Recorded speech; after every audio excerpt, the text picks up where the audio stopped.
یہ محبت کے جذبات ایسے ہوتے ہیں کہ جو بچوں سے بھی چھپے نہیں رہ سکتے، وہ بھی اس کو محسوس کرتے ہیں کہ اس مرد اور اس عورت کے درمیان کوئی خاص تعلق ہے۔ چنانچہ ایک مرتبہ 5 سال کی عمر کے بچوں سے ایک سوال پوچھا گیا کہ یہ بتاؤ کہ لو کیا ہوتی ہے۔ اب اتنے چھوٹے معصوم بچے تو اس کی حقیقت سے واقف نہیں، لیکن اپنے تجربات اور مشاہدات کے مطابق جو انہوں نے جواب دیے وہ ذرا سن لیجئے۔ ایک بچے نے کہا کہ میرے ابو میری دادی کے پاؤں کے ناخن کاٹتے ہیں، شاید یہ محبت ہے۔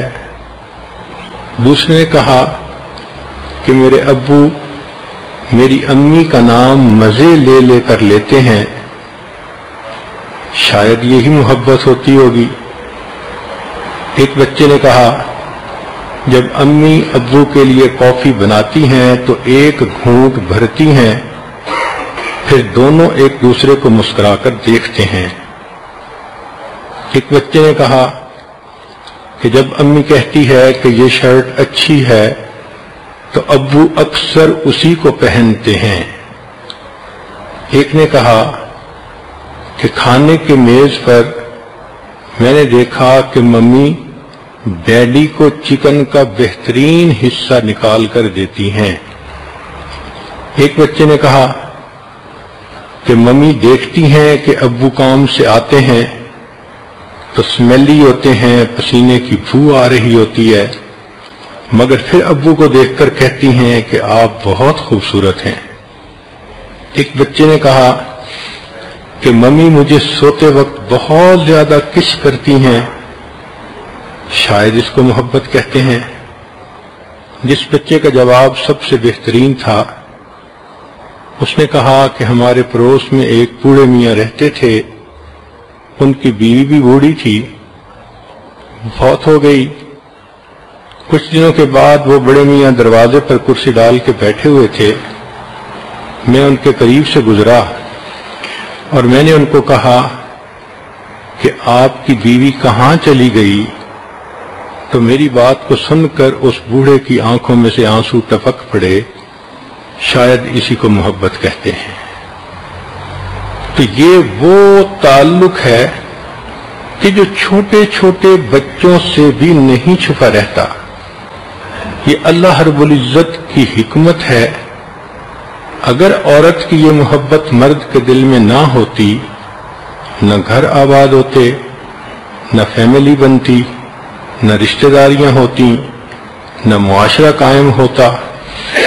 اللہ رب العزت نے دین کو امپلیمنٹ کرنے کے لیے اپنی قدرت کاملہ سے مردوں کے دلوں میں عورتوں کی یہ چاہت اور محبت خود پیدا فرما دی۔ چنانچہ فرمایا نبی علیہ السلام نے عورتوں اور بچوں کو دیکھ کر، بخاری شریف کی روایت ہے، اللہم انتم من احب الناس الی، کہ اے اللہ کہ تم لوگ مجھے انسانوں میں سب سے زیادہ محبوب ہو۔ گویا گھر کی عورتیں اور بچے بندے کو ساری دنیا کے انسانوں سے زیادہ پیارے ہوتے ہیں۔ ایک حدیث پاک میں نبی السلام نے فرمایا، حبب الی من دنیاکم ثلاث، دنیا سے مجھے 3 چیزیں بہت محبوب ہیں، النساء، بیویاں، والطیب، خوشبو، وقرۃ عینی فی الصلاۃ، میری آنکھوں کی ٹھنڈک نماز میں ہے۔ اللہ کے حبیب صلی اللہ علیہ وسلم نے کوزے کے اندر سمندر کو بند کر دیا۔ ذرا غور کیجئے کہ انسان غسل کر کے نہا دھو کے پھر خوشبو لگاتا ہے تو جسم معطر ہو جاتا ہے، پھر جب میاں بیوی آپس میں ملتے ہیں تو اس سے انسان کی سوچ پاک ہو جاتی ہے، غلط قسم کے خیالات ختم ہو جاتے ہیں، اور جب انسان نماز پڑھتا ہے تو انسان کا دل پاک ہو جاتا ہے۔ سبحان اللہ، ان تین چیزوں سے ایک پاکیزہ انسان بن جاتا ہے۔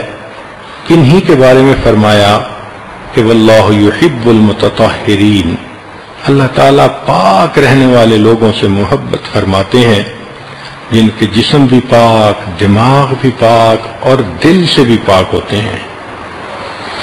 چنانچہ امام احمد نے اپنی کتاب الزہد میں ایک حدیث پاک کے الفاظ نقل کیے ہیں، اس کو الداء والدواء میں نقل کیا ہے کہ فرمایا اصبر عن الطعام والشراب، میں کھانے اور پینے سے صبر کر لیتا ہوں، ولا اصبر عنہن، لیکن بیوی سے میرا صبر نہیں ہوتا۔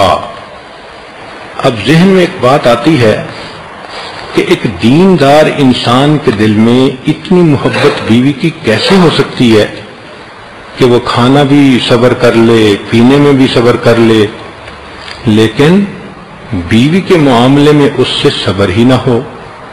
تو امام ربانی مجدد ثانی رحمۃ اللہ علیہ کا ایک مکتوب سن لیجئے۔ وہ فرماتے ہیں کہ یہ کائنات اللہ رب العزت کے اسم الظاہر کا مظہر ہے، جتنی چیزوں کا ظہور ہے یہ اس اسم کی جلوہ گریاں ہیں۔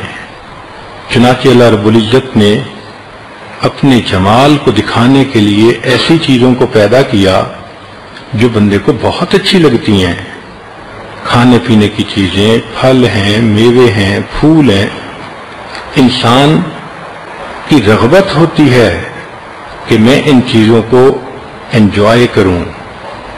تو فرماتے ہیں کہ جس طرح باقی چیزوں میں اللہ نے ایک رغبت رکھ دی، سب سے کامل رغبت اللہ نے مرد کے لیے عورت میں رکھی۔ چنانچہ عورت کے اوپر الظاہر اسم کی تجلی پڑتی ہے اور مرد بے اختیار ہو کر اس سے محبت کرتا ہے۔ ذرا مکتوب ایک دفتر اول میں سنیے کہ امام ربانی کیا لکھتے ہیں۔ فرماتے ہیں کہ راہ سلوک طے کرنے کے دوران حق سبحانہ و تعالیٰ نے اس خادم پر اسم الظاہر کی تجلی کے ساتھ جلوہ گر ہوا، یہاں تک کہ تمام اشیاء میں خاص تجلی کے ساتھ علیحدہ علیحدہ ظاہر ہوا، خاص طور پر عورتوں کے لباس میں، بلکہ ان کے اعضاء میں جدا جدا ظاہر ہوا۔ اور میں اس گروہ یعنی عورتوں کا اس قدر مطیع اور فرما بردار ہوا کہ کیا عرض کروں، اور میں اس اطاعت اور فرما برداری میں بے اختیار تھا۔ اسم الظاہر کی تجلی کا جو ظہور اس طبقہ مستورات کے لباس میں ہوا، ایسا اور جگہ کہیں نہیں ہوا۔ جس قدر پاکیزہ اور عمدہ خصوصیات اور عجیب و غریب خوبیاں اس لباس میں ظاہر ہوئیں، اتنی کسی اور مظہر میں ظاہر نہیں ہوئی۔ میں ان کے سامنے پگھل کر پانی پانی ہوا جاتا تھا۔ اس کا مطلب یہ ہوا کہ یہ اللہ تعالیٰ کی حکمت بالغہ ہے، قدرت کاملہ ہے کہ اللہ نے معاشرے کو قائم کرنے کے لیے مردوں کے دل میں عورتوں کی فطری محبت پیدا کر دی، مگر ساتھ یہ بھی کہہ دیا کہ دیکھو، اگر تم پرسکون زندگی گزارنا چاہتے ہو تو نکاح کے ذریعے ایک دوسرے کے ساتھ محبتوں بھری زندگی گزارو گے، دنیا میں بھی اجر پاؤ گے اور آخرت میں بھی تمہیں جنتیں ملیں گی۔